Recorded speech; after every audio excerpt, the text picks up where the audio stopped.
So after studying the classification of the solid, that is amorphous solids, crystalline solids, we are also take the one more classification of the further classification of the crystalline solids. Here crystalline can be classified as four types categories, that is called covalent solids, ionic solids, metallic solids, and one more will be there, that is called as the molecular solids. So like this, four types of the solids can be exist in the crystalline solids. So let us discuss about their differentiation along with their properties. We can study here one by one. So that is called, first one is called covalent solids. What do you mean by the covalent solids? So as you see the structures of the diamond, how can you see that structure of the diamond? That is called the network system, right? So that is called the network system of the covalent bonds in the molecules. That is called the arrangement of the constituent particles. So that is called joint molecules. We can write here the properties of the constituent particles. How will be there? The atoms connected in a network system, in a network of covalent bonds. Network system of the covalent bonds are also, we are also going to call as the joint molecules, right? So what will be the attractive force, or what is the bond present here? That is nothing but the covalent bond. That is nothing but the covalent bond only present. That acts as a force. That is only attractive force because of the joint molecules. What can we do the examples? Very example as very fine. It is called diamond. I can give the best example as the diamond. One more, graphite also I can give. Graphite. So these are the very finest examples for the joint molecule structures of the covalent bonds. So that is called first one, covalent solids. You can see the joint molecules, right? So the next one is called ionic solids. How the ions will be there? What is the constituent particles? So you can see the ionic. As the name indicates, ions will be formed. If I take an example of the NaCl, if I write the example of the NaCl, right? So how can I go? How I am going to write here? Na plus and Cl minus. That is called the, how the constituent of atoms will be there? The atoms, how will be there? The charge separation will be there. That is called ionic solids. Nothing but the cations and anions. It is nothing but the cations and anions. Like this will be there. So that is called the ionic solids. As the name indicates, ions. Ions must be there. Cations. One thing has the positive charge, another will have the negative charge. That is called cations and anions. What will be the force of attraction between them? What is the bond will be there? That is nothing but the force of attraction. That is called electrostatic force of attraction. Electrostatic force of attraction. Force of attraction will be there. So because of the two oppositely charges means always they attract with each other, right? So that is called the electrostatic force of attraction. That is, we can give the example as the NaCl, or also I can do the CaF2. So these are the examples for the ionic solids. Let us take third one. That is called the metallic solids. Metallic solids is a very important thing. One metallic solids, you can see the structure here. So this type of structure we are going to call as the electron C model structure. This is called as the electron C model. I think this type of structure you have studied in your previous classes, right? So when the metals loses their valence electrons in the metallic bonds, what happens? The electrons, they are called as the delocalized electrons, which will be surrounding in the metallic bond around the canals. We are going to call as the canals. Canals is nothing but the positively charged ions. That is nothing but the cations.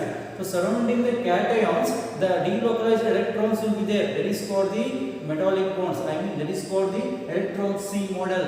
What about the constituent particles? I can give, right, metallic solids, the positive ion, that is cations, which will be present in a C model, in a C model of the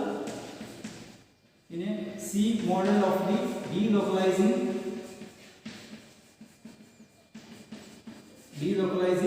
electrons. Because of the when you see the outside structure, so surrounding the negative will be there. That is called electron C model. As the name indicates, C means there will be plenty of the negative charges which will be surrounding the canals. The canals is nothing but the positively charged ion. We are going to call as the canals. So that is called the cations and canals in a C model of the delocalizing electrons. What type of the bond? As the name indicates, metal bond only will be there. This is called metallic bond only.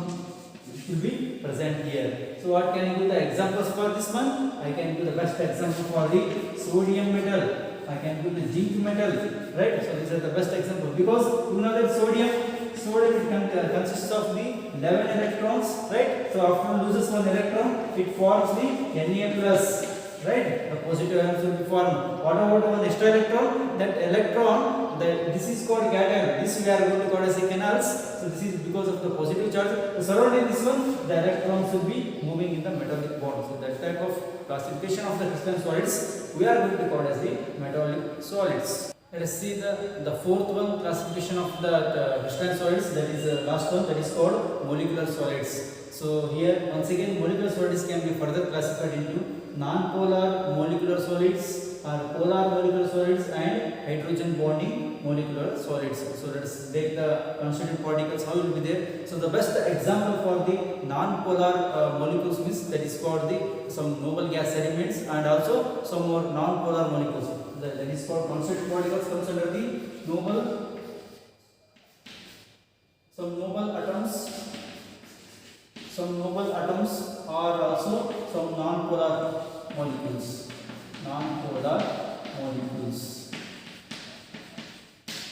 So non-polar means there will be no polar. Polar is nothing but the charge suppression, right? So let's see the example.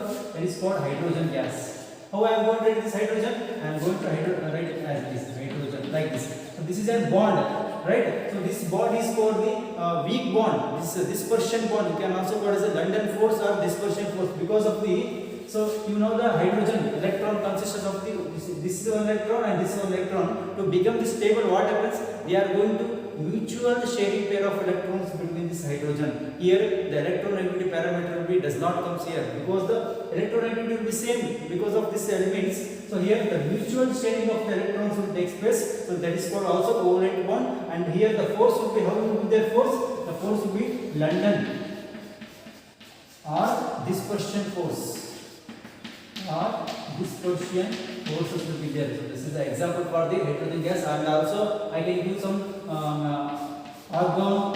So argon is a solid, and also I can take the helium. So these are the examples for the non-polar molecules. This comes under the constituent particles. How will be there? They are nothing but the noble atoms like argon, helium, and also non-polar molecules. This is called hydrogen. This is also called as an element also. So here, due to this mutual sharing pair of electrons, there will be bond existence. That is called the covalent bond. How they bond will be there? They are called weakly London force. It is also called as a weakly London force. Let us discuss about the polar molecular solids. As the name indicates, polar means charge suppression will be there. So this polar, I can give the first example. HCl. You are going to now this one HCl. You know this electronegativity will be different. So this chlorine will be nothing but the halogens. So which will be having the more electronegativity. So that's why it gets the partial negative charge. This will get the partial positive charge. So like this, the charge suppression will take place. That's called polar molecules. I am going to write the constituent particles. They are nothing but the polar molecules only. And what type of the force you can exist here? That is called the dipole force, right? That is called the dipole force is going to be exhibited in this compound. That is called polar molecules. And also I can give the one more example. Sulfur dioxide also. So these are the examples for the polar molecules, and the constituent particles will be there. They are called the polar molecules, and the force will be dipole force will be there. So let us take the last one. That is called hydrogen bonding. I can give the best example for hydrogen bonding is water molecules. How I am going to write the water molecules? The water molecules will be the tetrahedral network system. That is called hydrogen bonding. And one more hydrogen bonding right here. So this is called the water molecules like this. So this bond we are going to call as the hydrogen bond. I mean one molecule from the water molecules. If you take the two molecules will be there. So one of the molecule from the water molecules of the oxygen atom, which is going to make the bond between the another molecule of the water molecules. That is called the hydrogen bonding. Hydrogen bonding, how it takes place always? If you take the nitrogen atom also. Okay. So because when you are going to say the hydrogen bond means there must be the hydrogen atom will be there along with some electronegative elements. Electronegativity elements must be there. Like electronegativity examples for the oxygen will be having the more electronegativity. Nitrogen also we can take here. One electronegative element and one more is hydrogen. That only the forms of the hydrogen bonding. I can give the best example for the water. It takes place the hydrogen bonding. That's why water takes the lot of time to break down the bonds. Because of this is a strong hydrogen bonding will be there. That's why what is the boiling point of water is 100 degrees Celsius. Why it requires lot of temperature? Because of to break down this bond from oxygen to hydrogen, it takes lot of time. That is of the strong hydrogen bonding. So let us take the hydrogen bonds. How the particles will be there? So polar molecules. If it comes under the polar molecules only, polar molecules, and one hydrogen must be there. Hydrogen atom at the end. At the end, hydrogen atom must be there, like this will be there. These are called water is also best polar molecules also, because we are going to write as HOH, right? So one is H plus, one more is OH minus, like this. The polar molecules and hydrogen atom must be at the end, like this will be there. These are called as the constant particles. How will be arranged here? What is the force here? That is nothing but the hydrogen bond only. Hydrogen bond only. So these are the very important classifications of the crystalline solids. Once again, crystalline solids can be classified as the molecular solids, covalent solids, ionic solids, and metallic solids. So this is a brief classification and their respective properties of the crystalline solids.